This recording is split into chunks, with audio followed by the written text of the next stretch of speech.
What's crackin', Jack? You are in the jungle. Every Major League Baseball team in action Saturday, September 20th.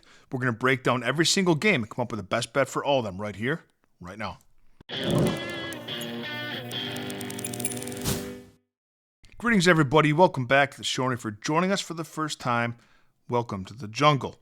I'm going to break down every single game in Major League Baseball for Saturday, September 20th and give you a best bet for each one of those games. And I'm going to leave two links for you in the comments section. Now pay attention, it's a little bit different today.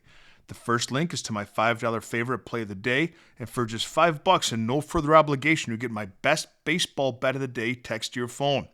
Friday's play was the A's on the money line. Congratulations to all who tailed. We've now hit 8 consecutive $5 favorites play of the day in Major League Baseball, and I love what I have cooked up for Saturday. The second link is to my sale. And we did this 3 months ago and people loved it for $159 this weekend only. It expires on Monday. The sale expires on Monday, the 22nd.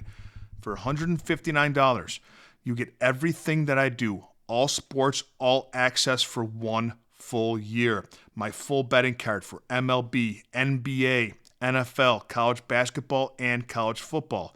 Access to our members-only Discord, and a direct line to me if you'd like me to opine on any other bet that you're considering placing. Take me up on it. I promise you, you won't regret it. It's a good time to get involved in the jungle. We're having a great week. Up 5.1 units. We're 14-7 this week. You can see here with my picket slip. But $159, all sports, all access. At the risk of sounding vainglorious, I deliver better results. I'll be honest. Better results than other cappers at a fraction of the cost. Why? Because I love what I do and I can afford to do it. Today's video is brought to you by Outlier.bet, the top name in sports betting research, and by Red Lobster. Stop in any location and check out a new product, Hennessy Shrimp. First game up is Atlanta at Detroit. Joey Wentz going for the Braves and Kader Montero going for the Tigers. This game doesn't mean much for Detroit. They're gearing up for the playoffs and kind of looking forward to the next week and a half. They're betting just 176 over the last 7 games and coasting into the postseason. The Braves have come alive at the end of the season. And although they're playing, quote, meaningless baseball, they're playing hard for, well, contracts, positions next season, and, well, pride. They're hitting a league second-best 309 over their last 7 games. The Braves' bullpen has also been really good over the last week, just a 1.75 ERA, and the Tigers over the last week have an ERA of 3.89. The Tigers are looking past this next week and a half onto the playoffs past the Braves. Take Atlanta on the money line for plus money. Cleveland at Minnesota. So this is game 1 of a doubleheader. And I don't cap game 2s of doubleheaders ahead of time because I don't know the bullpen usage that we're going to have in game 1. So we're going to isolate this to game 1. And the starting pitchers are Logan Allen for Cleveland and handsome Joe Ryan for the Twins. He is handsome. Although Cleveland has been very good and won 9 of their last 10 games and playing meaningful baseball, I like to isolate this game to the first 5 innings. Logan Allen has not been very serviceable for Cleveland. He's 7-11 with a 4.36 ERA and a whip of 1.43. Joe Ryan on the other side has been a top 5 pitcher in the American League, in my opinion, and is much better looking than Logan Allen. It's a big mismatch here with starting pitchers, and the Twins have had pretty hot bats over the last 7 games, batting .264 compared to the Guardians' .242. Now, Cleveland has a better bullpen by far, so let's eliminate that. And let's isolate this, as I mentioned, to the better starting pitcher and the hotter bats, and take the Twins on the first 5 innings on the money line. Pardon me, Nationals at the Mets. We have Cade Cavalli going for the Nationals, and Nolan McLean, the rookie, for the Mets. The Mets are still playing meaningful baseball, but to back them in any way in this game is just way too expensive of a price, not worth paying. So we're going to look toward the rookie superstar pitcher. And we're going to take Nolan McLean to record over 5.5 strikeouts. It's something that he's done in 5 of his 6 career starts, and he's got a median of 7 strikeouts a game. We talk medians in the jungle, not average, because medians are a better indicator of how a player performs. Nolan McLean has a strikeout rate of 28%, and the Nationals over the last 30 days have struck out 4th most of anyone in Major League Baseball to right-handed pitching, 26% of at-bats. Take Nolan McLean over 5.5 strikeouts. Cubs at the Reds, Javier Assad versus Zach Littell. Interesting story with this game here because Assad, the Cubs are trying to decide what to do with him. He hasn't been a great starter. He's been okay as a reliever. He's coming off his best relief appearance of the season, but he does give up a ton of sharp contact. Now, on the Red side of things, Zach Littell gives up more home runs than anybody in Major League Baseball, and the Cubs are sixth in baseball at hitting home runs with 207. The Cubs bullpen is good. They have an ERA of 0.93 over the last 7 days, and the Reds bullpen is not good, an ERA of 5.73 the last week. But I think that the Reds can get to a side enough that we go up and over the total in the first 5 innings of the Cubs and Reds. A's at the Pirates, Luis Morales versus Bubba. Hey, Bubba Chandler. Bubba, go down to the corner store, get that good bologna now, slice real thick, you hear? So Morales holds the edge here, in my opinion, over good old Bubba. He's 4-1 with a 3.08 ERA and a whip of 1.11. Bubba Chandler coming in with an ERA of 5.66. That ain't too good, I reckon. The A's also possess the bullpen advantage as well in their current form. Over the last 7 days, the A's have a bullpen ERA of 1.53. The A's are ranked in the top 7 of every major offensive metric that there is, and the Pirates rank bottom 7 in every major offensive metric that there is. The Pirates have hit a Major League Baseball low 108 home runs this season, and they're batting just .203 over the last 7 games, third worst in Major League Baseball. Take the A's on the money line. Boston at Tampa Bay, Kyle Harrison going for the Red Sox and Adrian Houser for Tampa Bay.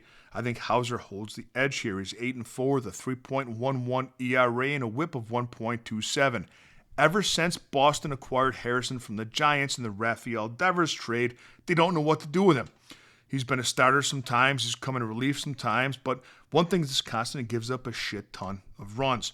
I currently have these bullpens ranked back-to-back. I have Boston 5th going into Saturday with an ERA of 1.47 over their last 7 games. And the Rays I have ranked 6th with an ERA of 1.84 over that time.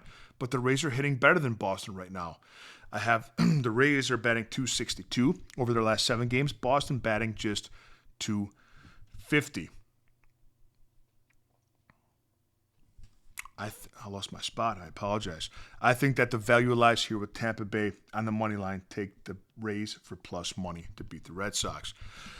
Yankees at the Orioles, Carlos Rodon versus Sugano. I never attempt to pronounce his first name. That would be a disservice to him and to me. Rodon clearly holds the edge here, and there is no value backing the Yankees to win. They're playing meaningful baseball with a much superior bullpen and offense at the moment against a team that has nothing to play for. So we're going to look at Carlos Rodon's strikeout prop, and we're taking him over 5.5 strikeouts. And that's the last time he's faced this Baltimore Orioles lineup. They're really bad against lefties. He's had 6, 7, and 7 strikeouts. Over the last 30 days, Baltimore has struck out a whopping 28.3% of at-bats to lefties, second most in baseball. Carlos Rodon over 5.5 strikeouts. Miami at Texas had a Mazer going for the Marlins. Patrick Corbin, the lefty, for the Rangers. Corbin holds the edge here over the young Marlins pitcher. Mazer's 0-4 with an ERA close to 5 and a whip of 1.5.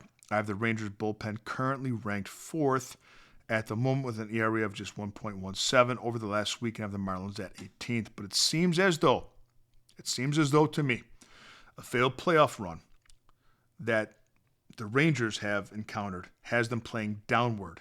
They've lost 5 straight games. They were coming on hot and fell out of playoff contention, and the wind has come out of their sails. They've lost 5 straight games. And the Marlins have won 4 straight games. The trend is your friend in sports betting.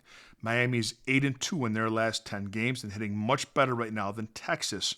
With 2 teams who aren't going to make the playoffs, it seems as though the Marlins are playing harder, have been more successful as of recent, and care more about winning these late season games. Take the Marlins on the money line for plus money. San Diego at the White Sox, Yu Darvish versus Yoandres Gomez. Darvish holds the edge here over the young White Sox pitcher, and San Diego holds the bullpen edge as well. I currently have them as my 10th ranked bullpen, and the White Sox I have 21st. And over the last 7 days, the Padres are batting .269 to the White Sox .168. Second lowest in baseball, second only worst to the Giants.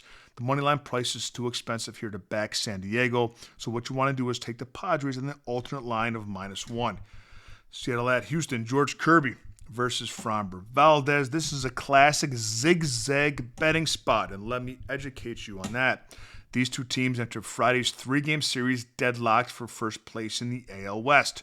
The series is in Houston. Seattle won Game 1. Here comes Game 2. The Astros have the starting pitching edge and currently have the bullpen edge. I have them ranked 11th, and the Mariners ranked 16th at the moment. Houston is 46-33 at home. Seattle's 37-42 on the road. The Zigzags on Saturday back the Houston Astros on the money line. Toronto at Kansas City, Shane Bieber versus Noah Cameron. I think the Royals rookie holds the edge here. The Blue Jays hold the bullpen edge as I have them ranked 7th going into Saturday. The Royals have ranked 12th, not far behind, but the Royals have been red hot. Over the last 7 days, they have the highest batting average in baseball. Kansas City batting .321 over the last 7 days. And like I mentioned earlier, like with the Braves, they're kind of swinging hot. These teams that have nothing to play for, there's sometimes these teams like this, they kind of, swing like you saw that on Friday with the Royals team. And I like them on the money line here. Take Kansas City on the money line to beat Toronto. Milwaukee at St. Louis, Chad Patrick versus Miles Mikolas. Miles Mikolas is 8-10 with an ERA of 4.80 and a whip of 1.31. He's just tough to back and has a really bad chain game going around his neck. He doesn't miss many bats, and he's going against a Brewers team that he did beat September 14th. But the disparity between these offenses, the Cardinals and the Brewers, is too much for me. And the Brewers have the third-ranked bullpen according to my rankings with an ERA of just 1.96 over the last week. Back Milwaukee on the money line. Angels at the Rockies, Kyle Hendricks versus Germain Marquez. This one will be quick. Marquez has an ERA of 6.65. And Hendricks has an ERA of 5.01. The Angels bullpen has an ERA of 6 flat over the last 7 days and a high fatigue rate. The Rockies have a bullpen ERA of 7.36 over the last 7 days and an even higher fatigue rate. Do you see the theme here? These teams give up a ton of runs, and the Angels hit a ton of home runs. The total is 11.5, but we're going over that. You should know if you follow my channel, we go over the high totals, they're high for a reason, and we go under the low totals, they're low for a reason. Back the Angels and Rockies over 11.5 runs. Speaking of overs, Phillies at the Diamondbacks, Aaron Nola versus Zach Gallen. Nola, ERA of 6.44, ERA of 4.73. Aaron Nola has an ERA of 6.44. Gallen has an ERA of 4.73. Both these offenses are top 7 in every major power metric that there is. Take the over 9 in Phillies Diamondbacks. In the last game we're looking at, Giants at the Dodgers, we have Kai-Wei Tang going for San Francisco. Tyler Glasnow for the Dodgers. Tang has an ERA of 6.41 and a whip. What's with these high ERAs today? And a whip of 1.61. And the Giants are, over their last 7 games, have the absolute lowest batting average in Major League Baseball. They're batting an abysmal 164. I trust Tyler Glasnow and I trust the Dodgers bat. What I don't trust is the Dodgers bullpen. They're atrocious. Atrocious, I say. So we're going to isolate and attack Tank and the terrible form the Giants offense is in. Take the Giants' first 5 innings minus 0.5. Let's have a day, Jungle Nation, and I will see you next time with a little more money in your pocket.